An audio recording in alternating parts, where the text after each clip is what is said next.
जब से भइल बा वायरल भौजी के लइका बोलेला खाली टेंगे टेंगे।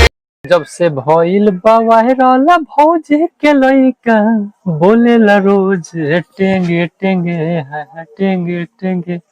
तो आप इस गाना को सुने होंगे, काफी ज्यादा ये गाना ट्रेंड कर रहा था। उतने ही में अखिलेश कश्यप जी भी इस सॉन्ग को लेकर चले आए और बड़े सुपरस्टार से गवा दिए, जैसे खेसारी लाल यादव थे।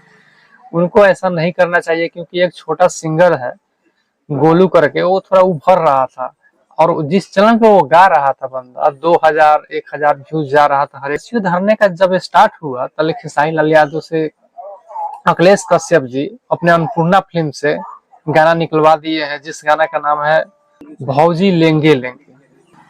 तो अखिलेश कश्यप को ऐसा करना चाहिए या नहीं करना चाहिए, आप लोग कमेंट में जरूर बताइएगा। और इस गाना जो छोटे सिंगर का है वायरल गोलू जी का, जाकर आप लोग दबा कर सुनिए। ये गाना ट्रेंड हो चुका है और ट्रेंडिंग पूरा छाले है वो।